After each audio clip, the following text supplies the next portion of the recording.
Here's how to know your true self and why a spiritual awakening can sometimes feel a little bit crazy.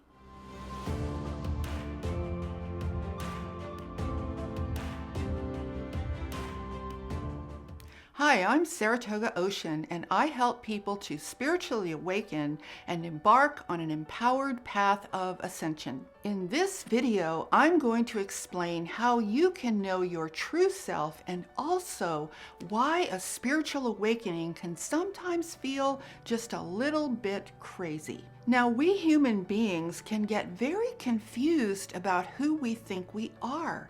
And that's because we have ourselves divided and categorized in so many different ways. And the problem is that the more divided we are within ourselves, the weaker we become. Have you ever heard the phrase divide and conquer? Well, we have been conquered as the powerful creators that we are because of an inner division that we believe is what makes us human. Now, let me explain how that happens. It's actually quite simple. Basically, we look at what we're experiencing as individuals and we say, well, whatever I'm experiencing, that's who I am. And that kind of sounds like it makes sense, right? But there is a huge problem with that.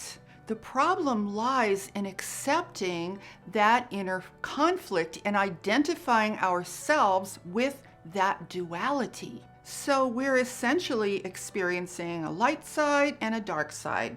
You know, love or hate, anger or peace, happiness or sadness.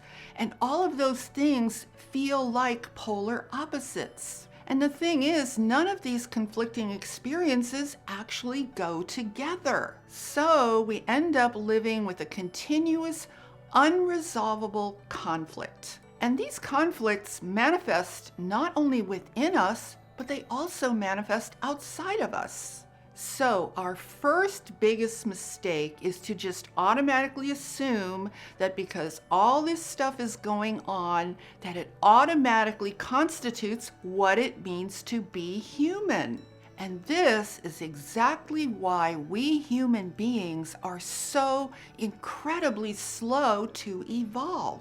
I mean, we spend our entire lifetimes trying to resolve the unresolvable. I mean, you cannot resolve hate and love. You cannot resolve fear and joy. You can't resolve any of those opposing experiences. You see, ultimately, love accepts and fear repels. So there's no way that these two things can ever work together. But we keep trying, don't we? I mean, we have all kinds of very clever ways to frame our situation. I mean, take the ego, for example. We know the ego is not who we are. We know it causes us all kinds of problems, but we just accept it nonetheless. Because we think that if we call it necessary, that somehow that's going to make it okay. So we walk around with this phantom self called the ego, and we just totally accept it as some God-given thing that we need. So right there, you've accepted cutting yourself in half. There's you, and then there's your ego. So now you've got two selves to deal with, right? And how about the part that many people refer to as the shadow self? That's kind of like the dark side, right? That's the side that's been traumatized. I mean, this is the side that's depressed. This is the side that's basically confused about everything. So by the time you're finished with all of this dividing and categorizing, you have an entire family of different selves that you now have to deal with. And now all of these different selves have to make peace with each other, don't they?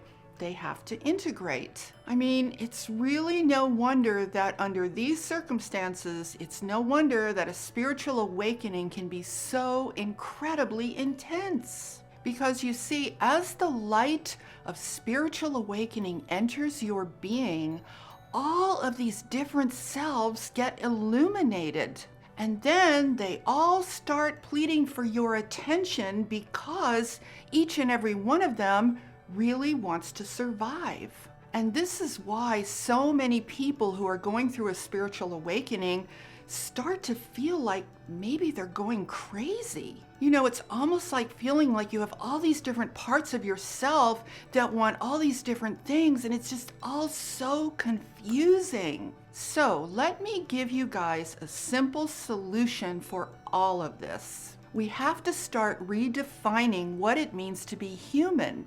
And what I mean by that is we actually have to define what it means to be human in a much more accurate way. You see, a true human being has only one self, not a whole bunch of different selves that are fighting with each other. And the only way to really understand this is that you need to look at this situation from the perspective of the cosmic being that you really are. Because you see, as a cosmic being, the moment that you first noticed that there were kind of like two selves, dark and light, happy and sad, love and fear, or love and anger, ego and you should have instantly recognized that something is very wrong with this picture. You see, we're not supposed to exist as two selves or a bunch of different selves that are all competing with each other for our attention. We weren't created this way. And by the way, this is how we came up with the term higher self. What is the higher self anyway? The higher self is the you that exists as one singular being. The one that is not confused, the one that is an empowered creator. So it's not really higher at all. It's just displaced from your current, seemingly divided reality. So this is the self that you actually don't have access to because of our collective obsession with identifying ourselves as dualistic beings with a whole bunch of different other selves. And here's where we make another mistake. We look back in history, right? We say, gee, all the religions and cultures have historically validated this dualistic and divided self. Therefore, it must be true. It must be important on some spiritual level.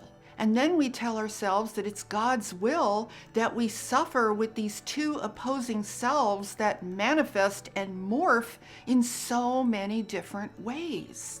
Now, in case you're wondering why I'm giving you all of these examples of how we excuse this very strange occurrence that we all live with, it's because I want to help you to wipe the slate clean of all of this stuff so then you can see what the truth of your real self is underneath. So stay with me and see if this doesn't start to open up a whole new way to look at this and start to make some very deep and very real common sense. So essentially what we do is we tell ourselves all kinds of stories and make all kinds of excuses about why having these different selves somehow benefits us and is perfectly fine, even though it causes an awful lot of pain and suffering. But here's something that you really want to consider. When everyone on earth is living as a divided self, we human beings become very vulnerable to trauma. I mean, we traumatize ourselves, we traumatize each other, we do all kinds of crazy things as a result of our situation. And then we do something that makes things even worse. We say, oh, you know what? We need trauma. Trauma benefits us because it motivates us to evolve. Well, that's like saying that a broken leg would benefit you because it would encourage you to learn to walk again. But wouldn't you be just as happy without having the broken leg? Of course you would. And you'd probably get a lot more accomplished. And likewise, as a creator in this universe, you would also get a lot more accomplished if you hadn't delved into all of the pain and suffering produced by this divided, broken self. In other words, and I know this is not popular, but this entire exercise in duality is actually kind of pointless. I mean, if it's so great, why is it that we know we need to evolve out of it? I mean, you have people jumping up and down like totally excited to go to 4D, 5D, and beyond. All of this. It's just like, get me out of here, right? Okay, and one more thing. Can we please stop with the notion that God wanted all of this to happen? You know, that God wanted us to suffer for some bizarre reason. You know that doesn't make any sense. Because, you see, a divided self is going to produce suffering. I mean, that's just a fact. So, here's where you must start if you truly want to evolve out of this situation. You have to stop telling yourself that being a dualistic, divided entity is what it means to be human. You have to acknowledge what you know in your heart to be true. You know that suffering should not exist, and you should not have all these different sides to yourself. You see, your true power lies in oneness, in singularity of focus and beingness. And this is why I always say, be true to your heart. Your heart is your center of truth. It is your center of oneness. It is what directly connects you to omnipresent love and your ultimate creator. Now, your mind, on the other hand, is what divides you. It's analytical. I mean, all of its perceptions are mathematically based and calculated.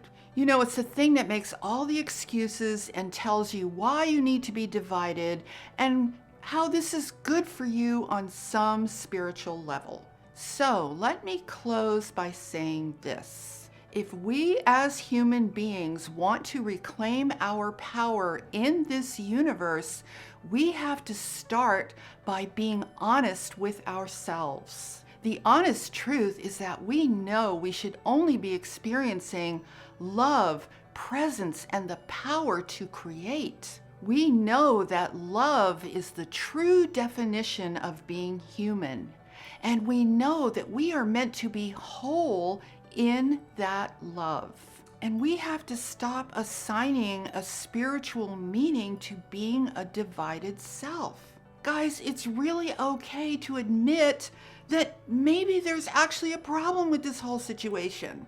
Because you see, you can't say on the one hand that something is valid and spiritually necessary, and then on the other hand, expect to get rid of the problem.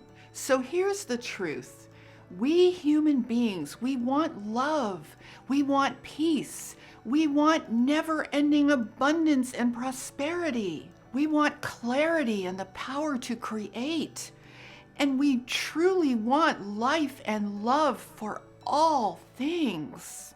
And that is the real truth about being human. And all of that other stuff is just the byproduct of a bad experiment in duality.